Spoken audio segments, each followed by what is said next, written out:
All right. Well, welcome everyone. Thanks for joining us today in the first of our two-part series on Latina Equal Pay Day. My name is Ben Isagare, and I serve as the Association Latinos Professional Development Committee Chair. For those of you new to our events, Association Latinos is a registered 501c3 nonprofit and online community whose mission is to advance Latino leadership in associations and partner with organizations to foster diversity and inclusion efforts. We work within our community and with our allies to advance Latino leadership, representation, and inclusion in associations. We are also now a CAE registered provider and are happy to offer credit for participation in this event. And if you have not done so already, we encourage you to follow us on LinkedIn as well as other social media platforms for continued engagement and professional development opportunities. For convenience, links to each of those will be put into the chat now. Additionally, much of the work of Association Latinos is volunteer and sponsor driven. We thank everyone in the community for helping to make events such as today possible. And with that in mind, today's session is sponsored by Achieve More LLC. And I think their CEO, Mariam Abani, is here. And if you want to take yourself off mute and just introduce yourself, that would be fantastic. Great. So hello, everyone. It's so great to be here. Thank you for joining today. And let me just ask you, as we get ready to get started, what would you do if you were needing to have a $30,000 increase based on a higher offer? What would you do if you had to negotiate in a first-time role for compensation and benefits and a higher salary based on the job that was being offered?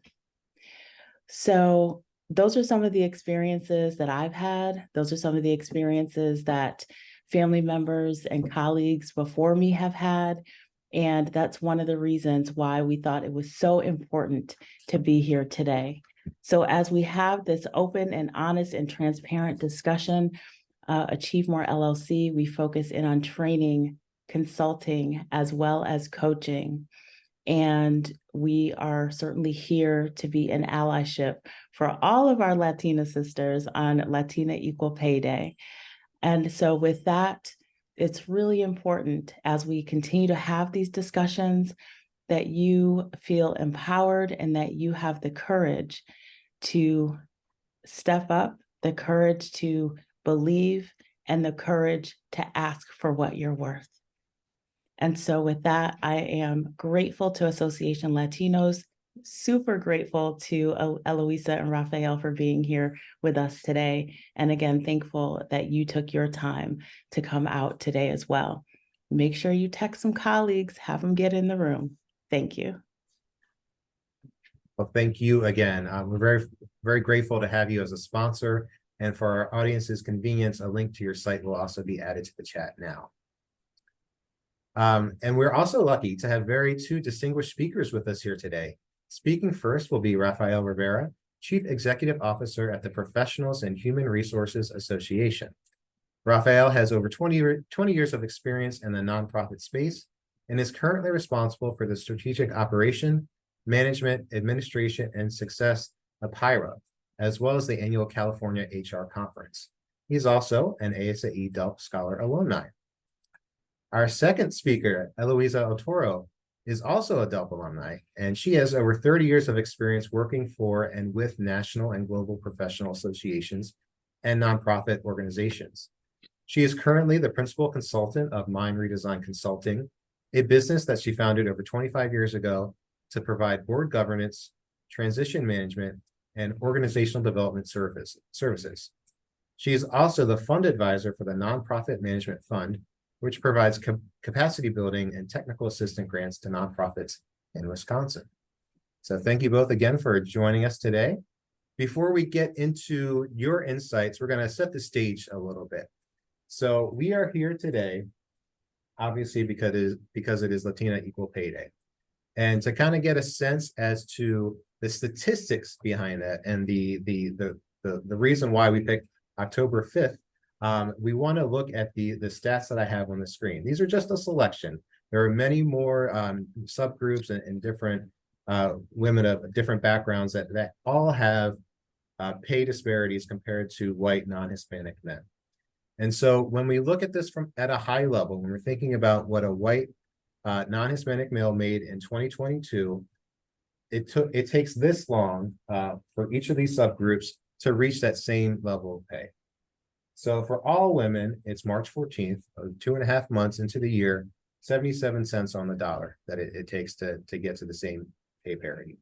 And as we go down the line, Black women, Latinas, Native women, they all experience different rates of the same, different pay rates. And so there's a lot of variation between this. Even within the Latina community, I read a stat that I think Salvadorians are 49 cents on the dollar, Guatemalans are in that same range. So there's a lot of different stratification to this. But we're thinking about it in the grand scheme of things as far as the effects that it has on people's lives, the cumulative effect that it has if you start your career off low and year after year, how that would impact you.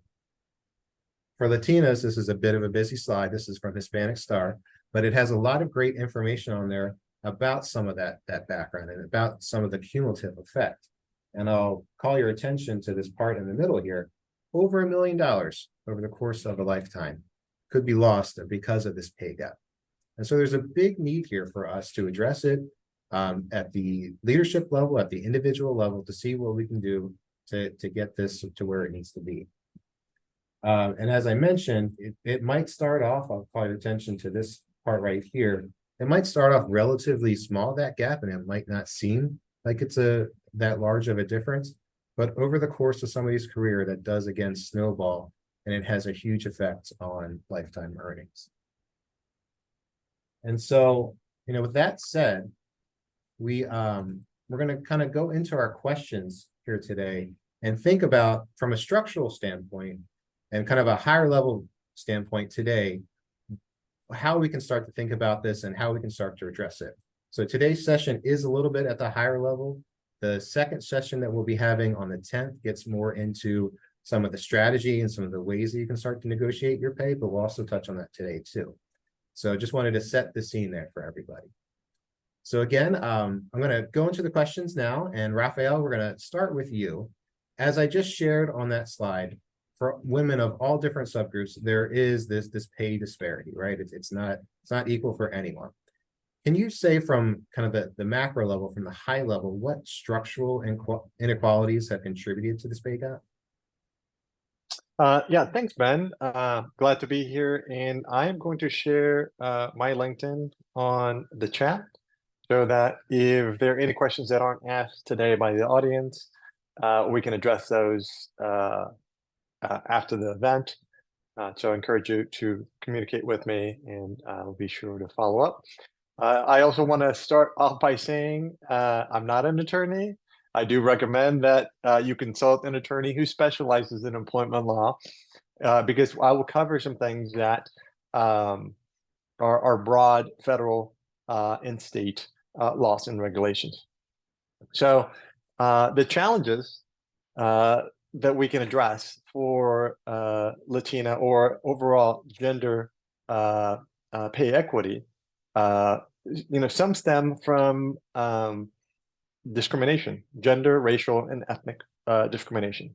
And even though they are federal and state laws in place to combat that, that has been a endemic problem that continues to persist to this day. Not every employer is well versed on their requirements, and they can continue to actively or subconsciously perpetuate these challenges.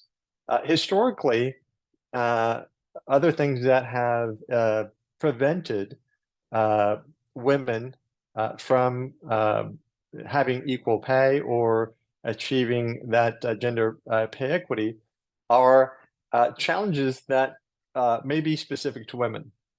So we have seen recently here with COVID, women are the primary caretakers in their home for child and elder care. So I bring that up because that is a challenge overall for women in the workplace, that maybe we've seen that they are not able to either pursue full-time employment, or if they're fully employed, they choose to not accept promotions or greater responsibility that inhibits their internal growth. And because, as Ben pointed out with a slide, when a pay inequality begins, and often it may begin at the start of a woman's career, it can perpetuate for many years, affecting the lifetime earning potential, and then career choices that female may have, unless it is rectified. So some of the laws that are going into place right now are focused on pay transparency and pay secrecy. Because let's look at a female that may have started out her career making less money. Why did that initially happen? It may not have been discrimination. It could have been career choices, or the choices that female made accepting that first job. So when it comes to career choices, we're talking specifically about associations. In the service, nonprofit and service sector, it is predominantly women that pursue those opportunities. I think the studies that I had looked at said 54 to 73% of all nonprofit jobs roles are filled by females. Well, we already know that the nonprofit sector doesn't pay as well. There's already a pay disparity with the for-profit sector. So that could be one challenge. You could have equally educated female in a job that could be found in the for-profit sector, choosing a service career, value-driven career, and therefore making less money. Also, when that female started her career, or it could be perpetuated at multiple jobs, females are significantly less likely, women are less likely than men to negotiate their salaries. So not only does that take effect when the offer is made, but also in requesting salary increases if that woman has remained within the same organization for years. So those are challenges that are going to lead to that taking place. So going back to that pay transparency and the pay secrecy, now a woman's been working for 15 years. She goes to try to get a new role. The employer, and these laws started to change in the past few years. The employer will ask, well, what was your previous salary? And the reason the employer asks that is because they want to pay you just enough to get you to switch jobs, but may not pay you enough to actually align to that salary range. So states being led by California and New York, and then in some cases, some cities are making these changes right now, requiring employers to post that that salary range for the employee. And I was sharing yesterday in a prep call with Ben and Eloisa a example that I experienced within my organization. I hired my head of marketing, had been with her nonprofit for 12 years, and her salary, she disclosed it, we didn't ask, her salary was roughly $20,000 less than the bottom of our range for that role. I could have just, knowing that information, offered her, $10,000 more. She would have been very happy. She would have, joined our team. But I offered her the bottom of our range. And as I also disclosed, she never bothered to negotiate. I'm sure she was very happy, but maybe she could have come back and said to me, like, well, I understand your range is, this, can we have a conversation of why, I'm starting at the bottom of your range? So I mean, she could have pressed me to, have made, some changes in that offer as well. And lastly, I'll point to a challenge that I think many businesses have, maybe more so associations. We still have ancient job descriptions, probably job descriptions that were created in the 1980s or 90s that we've barely updated every time we go to hire somebody else. Those job descriptions may have educational requirements that don't necessarily apply to those roles anymore. So why is it a requirement for a particular role to have a master's degree? Or why does a particular role need to even have a undergraduate degree? So we need to question those and then eliminate those from the job descriptions that do not apply, because that will then give women, more opportunities to seek those roles. Thank you for that.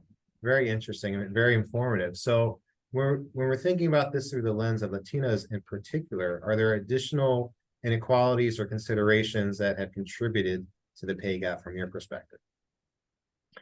So I think there's a educational challenge, and that's why I wanted to highlight the component that Latino women may experience, may not have had the educational opportunities, so they're reticent to apply for roles that list degrees or certifications as a requirement when they may not be necessary.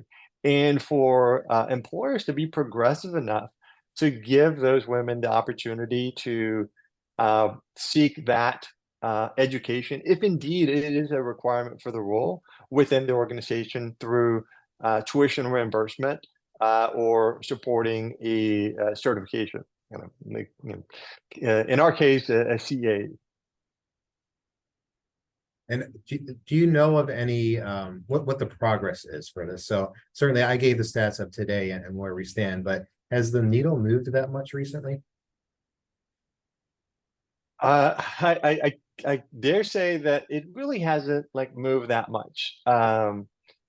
The changes that are taking place at the state level are just that. They're starting to help. As I mentioned, here in California, we were making changes. I mean, we're an HR organization, we know better. We were implementing the right thing to do before the law took effect. So I think it is going to help, and we're going to see more of that when employers must disclose the salary ranges, when employees have an opportunity to discuss their compensation with peers. So that was a aspect of pay secrecy. Workplaces that would punish in various ways employees that would share their compensation at all levels, exempt and non-exempt. So you can use a tool like Glassdoor to find out what compensation may have been from somebody that works at the organization or used to work at the organization that would have posted that, and then also just focus on job searches and talking to recruiters that will share that information. We're still seeing some companies, organizations, playing games. So, for example, if an employer knows that there are pay transparency laws in place in a particular state or local city, they might ask the recruiter to not post those jobs in those cities or states to still game the system, to still want to find out what the employee's pay history was in order to do the right thing. And at least in those states that the laws are being applied, employers are conducting pay assessments to make sure that they have internal pay equity. And I'm going to share in the chat a pay equity one-on-one. We've actually partnered previously with with a company called Truzaic, and they have really good tools if somebody wants to take a deeper dive into what pay equity would look like within the organization and how to potentially do those assessments. Because once you do those assessments and you know that similarly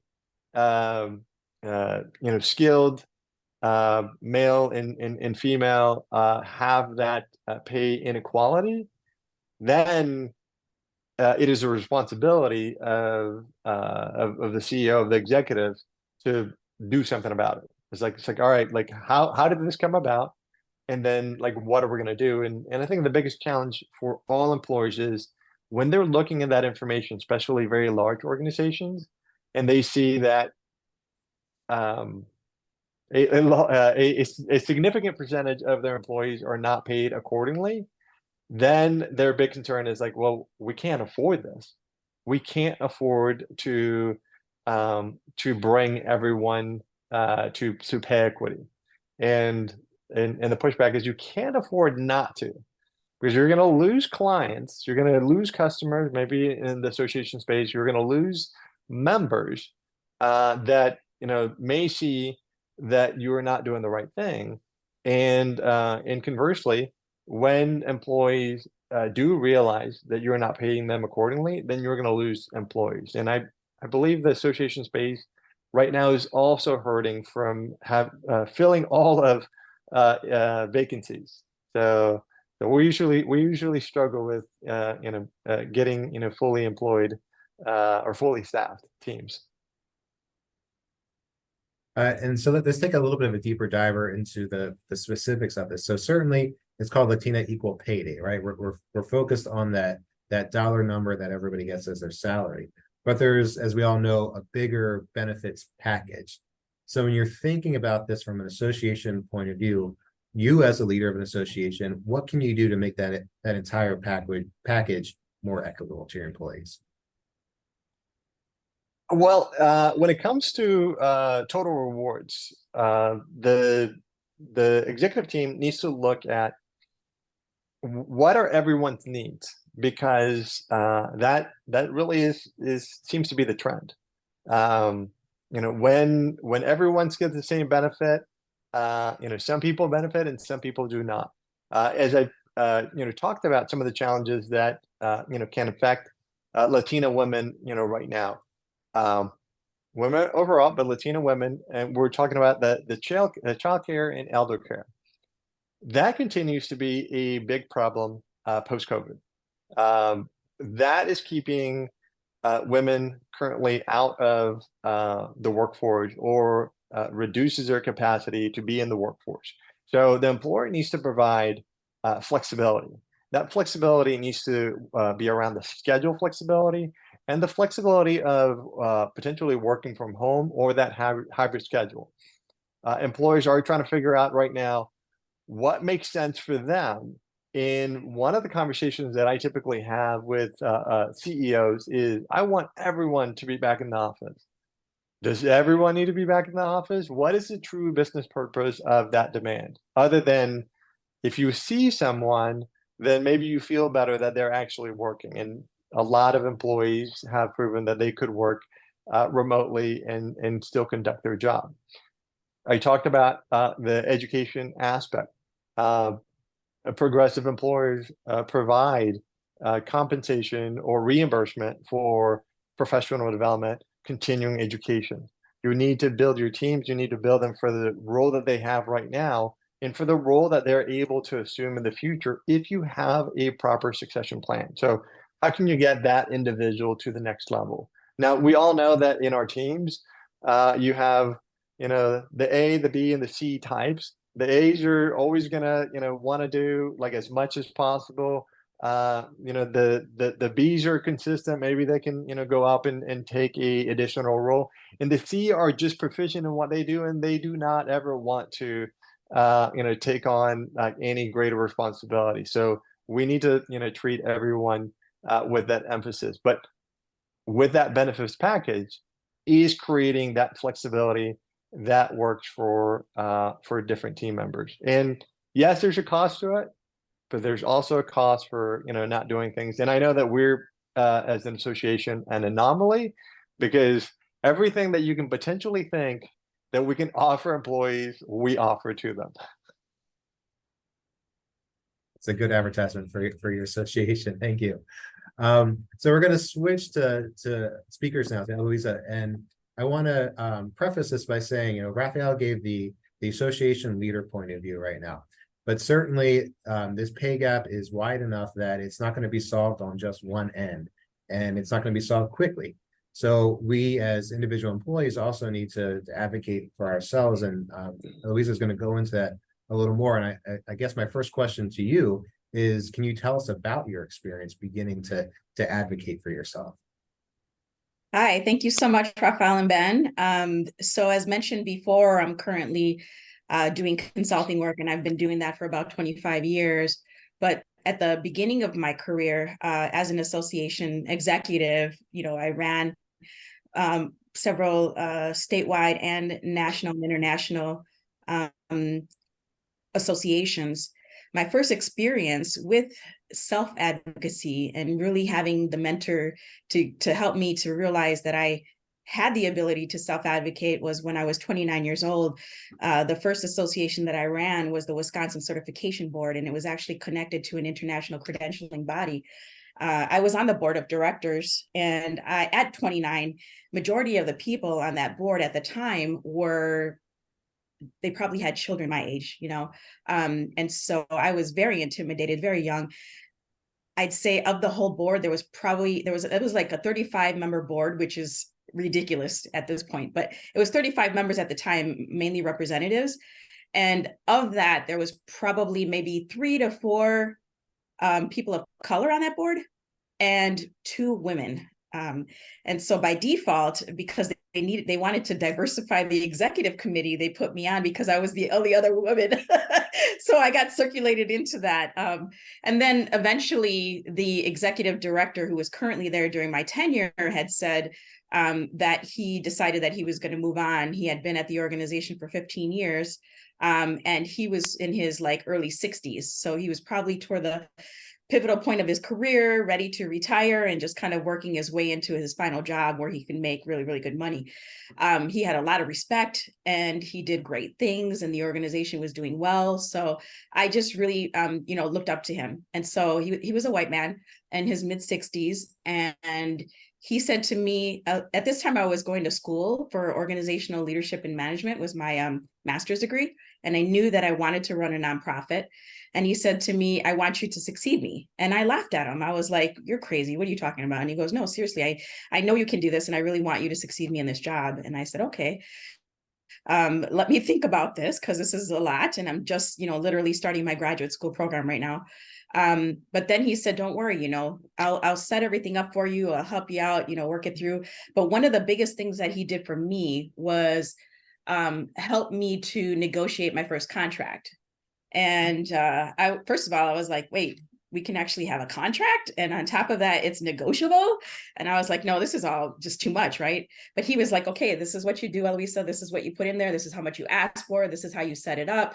This is, this and that. He laid it all out for me.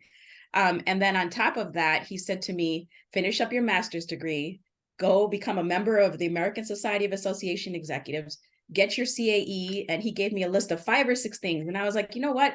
This man knows what he's talking about. He's done this before. So I'm going to listen to him. And everything he told me to do, I did it. I went through the list and I did all of that stuff. So, my very first, mentor, and the one that helped me to get into the field and start my, incline to success was a white man who believed in me. And what I say about that, I kind of kid, but it's really true, is that I learned to negotiate like a white man. And so, that empowered me right away at 29 years old. And before that, I was like, I don't have the capability and people aren't going to respect me. I'm too young. But he was like, you know what, we're putting all of that to the side. And you need to realize that you have value, you have worth. You can go ahead and ask for whatever you want to ask for fearlessly, and you own it. Anytime you're in a room, you own it. And from then on in, I was like, okay, I can do this. And I just started to take that on. 30 some years later, I negotiate contracts, I negotiate all kinds of stuff on a regular. So to me, it's just, I don't think twice about it, and I do it all the time. And I go with the attitude of, what can they say? No. And I just kind of go with that. So I'm really excited to talk a little bit more about just self-advocacy and negotiating, for that matter. Perfect. And somebody just put in the chat, we need to ask ourselves what a white man would do, right? Hey, exactly. All right, so let's go into a little more detail here. And I think you have some slides prepared. Can we talk about how Latinas can use that power of self-advocacy to gain the best possible career positioning? Absolutely. I'm going to just show a couple of PowerPoints, and then someone will put them in the chats for you so you guys have notes. I thought it would be helpful to kind of consolidate what I've learned over the years and some of my experiences into some tips that would be some things that to take away. I set it up in such a way that it kind of goes through before, during, and after an interview. But to be honest with you, you can use this in any scenario. So if you're already in the job, it's the same setup. Even after you've gotten the job and you're there for a long time, or you're looking at another job, or anything in between, you can use these same steps. Okay, so I'm going to share my screen with you. Are you all able to see my screen? All right. So going through the first thing, why is self-advocacy important? I think the number one point that I put in here was that it creates conditions for a win-win relationship. And true self-advocacy and negotiation is all about the win-win. It's not about what you can get out of it and how you are better and more successful. When you're talking about advocating on behalf of yourself and you work for an organization or a company or what have you, there has to be a win-win involved. And to me, that's the basis of where it all starts when it comes to advocating, as well as just negotiations. So also, when you know how to advocate for yourself, then you're also going to be good at effectively understanding how to communicate what your needs are, what your aspirations are, what your goals are, as well as asking the questions to understand other people's needs, aspirations, and goals. So you're on the same, playing field, the same level of knowing what you are coming in with and what they're coming in with, and then where to go from there. And so that's why I think that the skill of self-advocacy can just help in so many different ways outside of just negotiating, your salary or your benefits.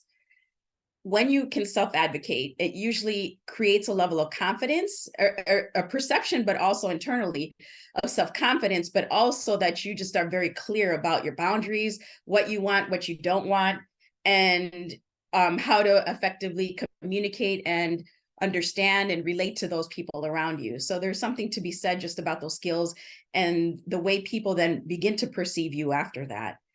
I'm not going to go through every detail on here, but I will say in my 30 years of working that I have noticed that the people who know how to self-advocate and who do it well are usually people who tend to be more successful in their careers, who tend to make more money, have better benefits, have the ability to negotiate those flexible schedules, because they've learned how to do it in such a way that it's a win-win for them and whoever it is that they work with. So during the interview, right? Interview could be when you first get a job. It could be if you're on the job and you're trying to negotiate or advocate for something while you're there, or you're looking at something that is going to be different from what you're doing, but you're within that context. So don't just look at it like if you're starting a new job. It could be in any scenario where you're doing that investigation, those conversations about what it is that you want to advocate for or negotiate. First piece, and you've all probably heard this already, is research, research, research. And for those of you who are employers, you know that the people who come in and they've done even some minimal research and have some information about either the position or the landscape of the profession or the specific organization, you already come with a leg up because you have some understanding and some knowledge and some experience that you're starting with. And it's not like as if you're starting from scratch. So people are like, oh man, she already knows what she's talking about. So let me make sure that I'm already ready to go with this conversation because she's coming in with some receipts, right? So that's the big piece about that. And, the other thing that I would say is that, and this, as Latinas, this is so important and it's struggling. I've dealt with myself personally, but also a lot of my loved ones, my friends, my colleagues that have a hard time, number one, how do I say this? Like understanding their value, appreciating their value, and effectively communicating their value.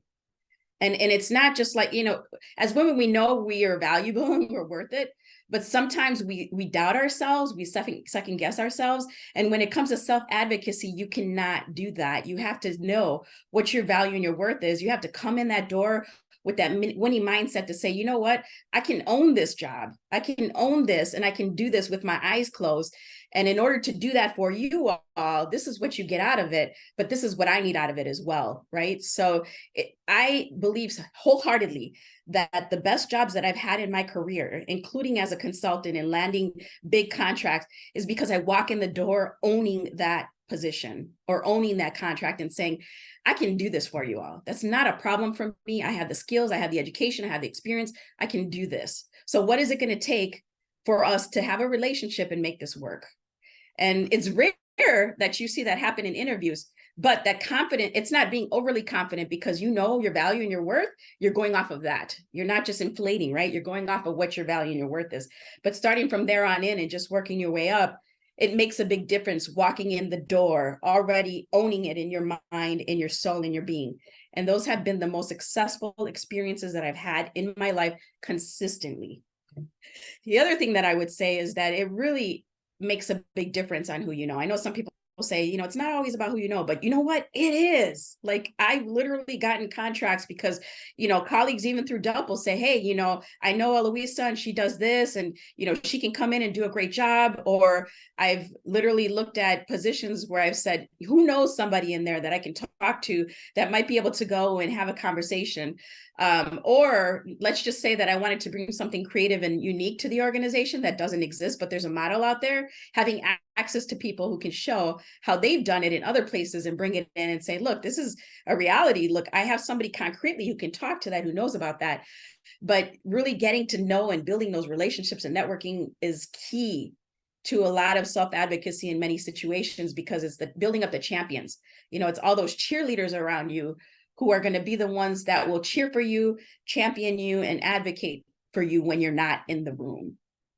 The other thing would be, about asking questions. And it's not just any questions, but being very thoughtful about those questions. As much as you're going to spend time in an interview, just going through interview questions that they ask you, the better, more impressive, more, dynamic questions that you have to ask, that impresses them, number one. Number two, shows that you prepared for the scenario. And number three, knows what you're talking about. And if I'm coming into a scenario at this point, being seasoned, being around 30 years, like, I'm definitely a take it or leave it kind of person. Like, I have conditions where it's like, if this doesn't meet the basic, I'm walking away. And I'm privileged to do that. I have the ability to do it. But I also think that I've learned to ask these key 3 or 4 questions that help me to get enough context in the scenario to know if this is a situation that I want to get into and if this is going to be a healthy relationship to be involved with. So that's another piece. And the other piece that is cringeworthy, and I think, once again, I'm sure I'm preaching to the choir, is asking too early for benefits and, increases, money, those kinds of things. Make sure you spend enough time setting context to that, right? Enough context so that they know your value, they know your worth, they know you did the research, they know you're asking the right questions, you've had the conversations, you've gone all the way through the process, and then you get into those conversations. So whether you're in a job interview or not, when you set up the context, the last conversation is always around the money and benefits, not the first, not the middle, it's the last. And I know a lot of people are saying, well, I don't necessarily even want to waste my time if it's not where I want to be. I get that. But it's also very much a turnoff to an employer if you ask too early, and then people are like, yeah, they're just being stingy or whatever. So there's that fine line between working your way up to that and getting to the point where it's appropriate to start to have those conversations. And then, as Raphael had mentioned earlier, that salary requirement trap, like, as much as you can, try to avoid that. I never, like, if someone said to me, how much money did you make in your last job? I'll say, and I'm just making this up, but I'll say, hey, mid 80s to mid 90s. I give them a range. I'm not going to say $82,000. I try to give a range. I try to be as general as possible. When it comes to them asking me how much I'm looking for, I also give them a range. I never give them an exact amount. because then that leaves room for negotiation. The other thing that I would say about that is when you come to the table, you say, yeah, if they say to you, you absolutely have to disclose how much you made in your last job. What I do is I say, you know what, I made $82,000 in my last job, but I'm not leaving it unless I can make $5,000 to $10,000 more. And then that way you're very clear about what you're looking for in order to move forward. Now, sometimes that might actually, get you out, and it might say, hey, that's too much, that's above. You could say, you know what, I'm willing to make $10,000 more, but I'm also willing to negotiate in other ways if that's not possible at the beginning, right? So there's ways around that, ways of looking at it, but just, be careful about just stating how much you make in any scenario if you don't have to, because like Rafael says, there's people in organizations that will take advantage of that, or they just focus on giving you just a little bit more just to get you to come over to the other side. I'm going to finish up just one or two more slides, and then I'll be open to any questions, comments. I don't know, how Ben wants to work that, but the next piece, I talked about knowing your value, but the other piece that's related to that is really the fear factor. We are so afraid to ask for things. We're afraid to ask for things. We're afraid they're going to say no. We're afraid they're going to turn us down. But in the reality of the situation, if you don't ask, you'll never know. I'm going to give you another concrete example. When I first started out consulting, I had one client that was in Madison, which is about a good hour and a half, 15 minutes away from me. They called me like a day or two before. I was busy. I had a lot of stuff going on. And they were like, you know what? We need you to come because we've got this really tense situation and we need a good facilitator. Can you please come and facilitate this conversation? I really didn't want to, but I was like, I'm just starting out. I don't want to say no because it's going to make me look bad. I was like, you know what? I'll come in and I'll do it for $450 an hour. She said, done. I was like, what? She's like, yeah, I'll give you $450 an hour for, I think it was like 4 hours. And I was like, okay. And then after that, I realized, you know what, like, don't be afraid to ask for more money, because you realize that, I mean, obviously that was like a ridiculous, insane amount, but I learned from that you can always ask for more money, because what you think that you might be afraid to say, you know what, that's too much. They're going to turn it down. They're going to say no. And now I've learned to ask for more, and I usually get it. And if I don't, I say, you know what, this is what my range is. This is where I normally go. I start at the higher level, but then I say it's open to negotiation based on your budget. And I'm willing to talk more through that. So I start out at the high end. I don't start out at the low end when it comes to giving some numbers and how to start to negotiate that. As far as value goes, I've learned the value of my time, my talents, and my treasures down to the penny and the second. So not everybody can do that or is willing to do that, but I know how much I'm worth, and I can monetize that any day, anytime, anywhere. And that has given me so much negotiation power, because I know how much my master's degree is worth. I know how much my CAE is worth. I know how much my 30 years of experience is worth. And, that just has taken my confidence and my abilities to another level, because I've mirrored, my experience, my knowledge, and also just understanding enough about the environment around me to put all that together and be very successful in being able to advocate and negotiate. Once again, at the beginning, I spoke about this, but I'm going to mention it again, is the idea of quid pro quo. If I want to go in and say, you know what, I need to have, 4 months off because I'm having a kid and you're just starting a job. And they're like, yeah, like, how's that going to work for us? Because, literally this person is coming on board and then they're going to be gone for 4 months after just starting. That I think is not necessarily going to get you very far, but I've literally done this, believe it or not. I've started a job and then found out I was pregnant 3 weeks later as an executive director, and had to negotiate maternity leave within like the first couple months of my, position. But what I did was I said, you know what, I need this time off, but I also recognize that I need to be here. So in that situation, I advocated for the idea of taking a little bit of time off on the front end, but then working, minimal amount of hours, coming in, checking in, and then doing a gradual of working my way up so that I was back to full time, instead of just taking a complete time off for a long period of time and then coming back to work.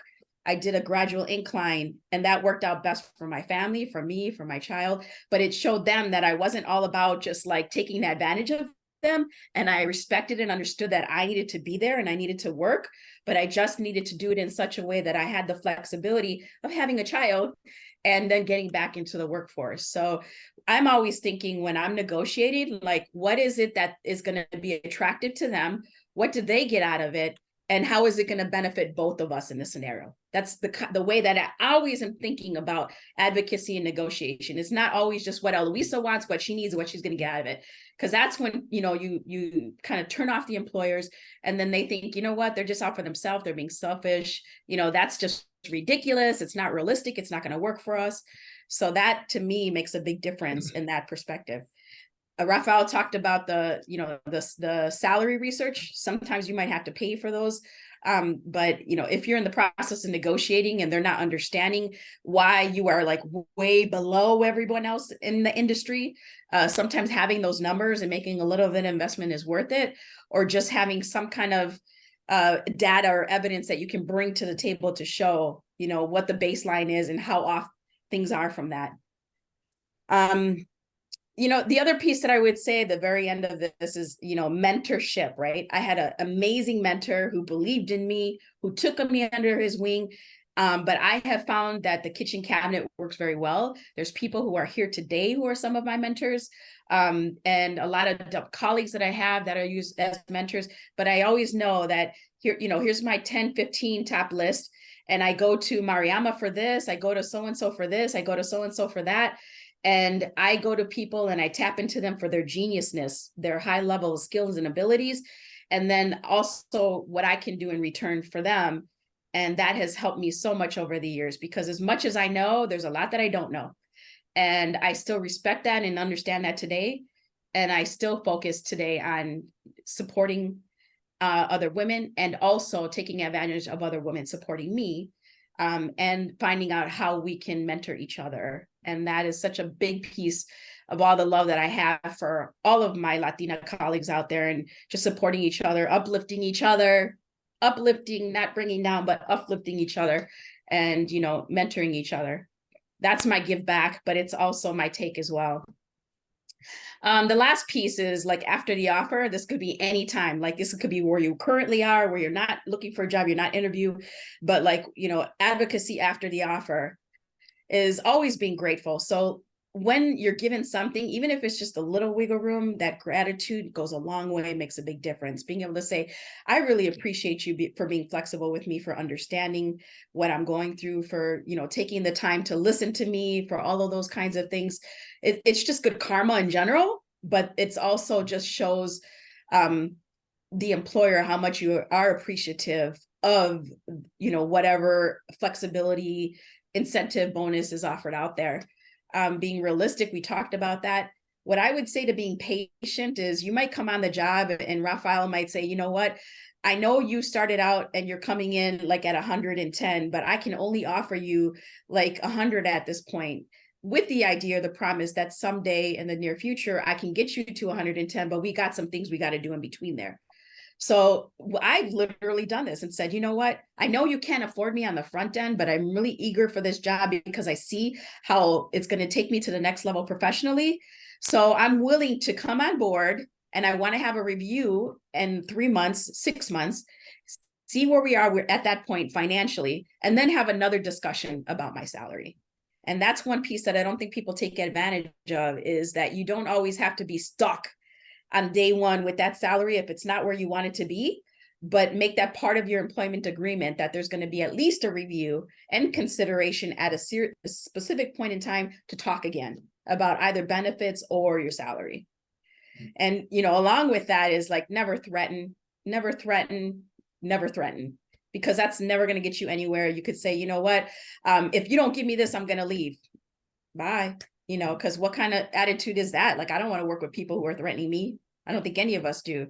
But, the other piece of that is to be confident enough to know your boundaries and what you are looking for, and be ready to walk away in some scenarios, to say, you know what, I've tried everything. I've done everything. I've been here a long time. I'm not appreciated. There's people making a lot more money who come in less than me, and all of that kind of stuff. What is that point for you when it's time to walk away? And be prepared to do that if you really need to. And sometimes those are the toughest advocacy opportunities and negotiations, but those are the most humbling at times as well. Be fearless and also be confident. And lastly, just get everything in writing. I hate when, you know, what happens is someone has a conversation and they have an agreement with their employer. And then in 6 months to 2 years to 3 years to 10 years, that person is gone. And then all of a sudden it was like, well, so-and-so said that I can do flex time on these days, this time, or so-and-so said that I can do a sabbatical, or so-and-so said this and that. If you don't have it in writing, it doesn't exist. And so always, always, always get whatever that agreement is, no matter how little it is, get it in writing so that you can always have that information behind you. If someone new comes aboard and they just are acting brand new, or even if the person you're working with is acting brand new, like they never heard you, they don't remember that conversation. Also a big piece. I'm not going to go through each one of these, but you know, different things you can advocate for. There's salary, but what if you can't increase your salary? What are other things you can ask for, right? These are some general things, but even like a corporate credit card, I've been at places where they expect me to pay out of pocket for everything. I'm talking like thousands of dollars, and then want to reimburse me. And I'm like, you know what? Like, that's okay, a one-time deal, but you can't expect me to keep on doing that. Like, there has to be a scenario where having a corporate credit card makes sense. And, you know, then go into that whole negotiation process of why this is important, how others have it, yada, yada, yada. And I've negotiated getting my CAE and my membership for ASAE paid for. So when I first got my CAE, I got a pay bump. I was in an association management company. And I said, you know what? At that point, there were not a lot of CAEs in a company, and they realized the value and importance of it. And I said, I want to figure out if I can get incentivized for getting my CAE. And I negotiated that. And I had the opportunity to get a pay bump because they respected and recognized it. But I also shared, you know, what would come as a result of me getting my CAE and getting that bonus and what difference it makes in the work that I'll be doing. Same with remote flex work. I mean, these days, I think people are more accommodating. They haven't been prior to the pandemic, but there are situations where I do a lot of remote work, but also just, you know, figuring out how to negotiate and advocate for doing that and showing that you're still going to be the best employer, if not better, by doing flex work, because it just gives you more flexibility to do that kind of stuff. You know, you got some other things that are in there as well, but there's a lot of things that you can fit into the formula in addition to or instead of salary increases and bonuses. Sometimes that might make a difference in allowing you to continue to move forward. Also, you know, you've got this handout, but just got some additional suggestions and links to some resources that are out there. I'm going to send it back over to you, Ben.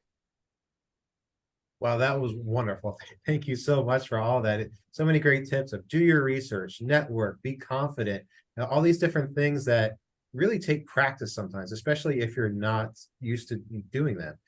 It does take a little bit of effort to kind of get over that hump and to retrain ourselves. So thank you so much for providing all those tips and all those ideas. And everybody has the handout, so I hope we can take those into practice. Ben, I just wanted to add one other thing. I'm happy to have offline conversations if anybody wants to talk through anything, and anything that I could do to be supportive or helpful. I just added my information to the chat as well. Perfect. Thank you so much.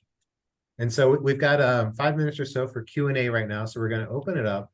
We've had some discussion in the chat already, and I want to give Rafael the chance to talk about the question that Carlos posed. I saw you put an answer in there, but just to verbalize it a little bit, talking about resources that HR professionals or hiring managers use to set the hiring salary. Can you talk about that a little more?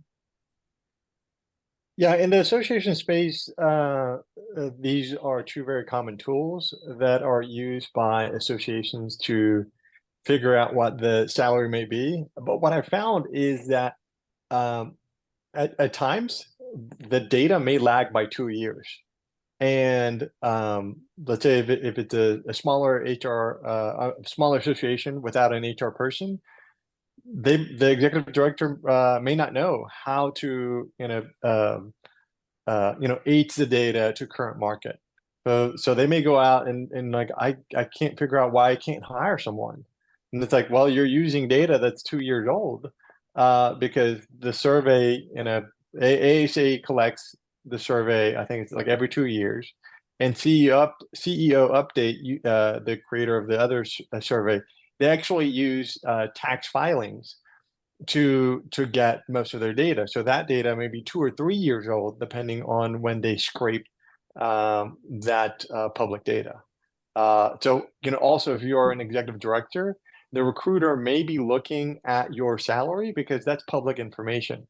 So they may be able to see, right now in 2023, what you made in, 2021 or 2020, and come at you with what they think that range is, that'll get you to just jump ship. If I might add to that, that's another really good tool to look at, is to go to GuideStar and look at the 990s or the tax forms for those associations and see what the previous, say you're in a role, either senior management or the executive director, you can see a lot of the information of how much they made, so that you have a sense of what this, what it is that previous person made and where it is you want to be in relations to that too. So that GuideStar is very helpful to get you some information about the financials of those associations. Yeah, so definitely take a look at that. And I'll add in a caveat too, that obviously in the inflationary environment that we've been in recently, a lot of those are a year or two out of date, like Raphael said. So Yep. Factor that into, as you view it, you have to look at it through that lens. Are there any questions from the audience? I have some other ones as well, but I want to make sure that I open it up if anybody wants to take themselves off mute. I have not really a question, but something I wanted to add. When in my experience of my first time, I learned the hard way. I asked for a raise after the budget had been approved. So the easy excuse was like, well, we don't have money for the budget, maybe next year. So I would say, like, align your ask with the budget time, because I was like, I'll just wait for my next review, and the timing didn't work out for me. That's a really good point, Ana Maria, is to just really understand when is the best time to ask. I should have brought that up, but you bring on a great point. And I want to share that not all performance reviews are tied to like compensation. So most organizations are still doing annual reviews. They may happen, as you just said, at a timing that compensation may or may not be like factored in. So ask your colleagues that have been there for a while, hey, what is the budgeting cycle, to then get an idea of when you should ask. And you should be responsible for your own documentation. If you're still on 1-year review cycles, I'm going to say most supervisors or boards are only going to remember the past 3 months, maybe the past 6 months of what happened. So document your successes or how you've learned and grown, so that you have the ammunition to be able to ask for that salary increase.